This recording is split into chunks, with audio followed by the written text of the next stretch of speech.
How to use gestures instead of navigation buttons on Samsung. This tutorial shows you how to switch from navigation buttons to gesture controls on your Android device. First, open the Settings app on your Android device. After that, tap on Display and then tap on Navigation bar. From there, you'll see two options, Buttons and Swipe Gestures. At this point, tap on Swipe Gestures to switch from the traditional navigation buttons to gesture controls. In the next step, tap on More Options to customize how the gestures work to your preference.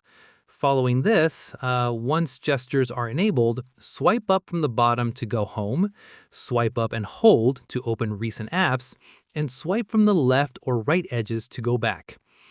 Finally, spend a few minutes getting used to the new gesture controls and adjust the sensitivity from the same menu if needed. And that's it.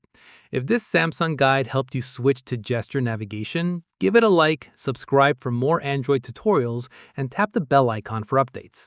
See you in the next one.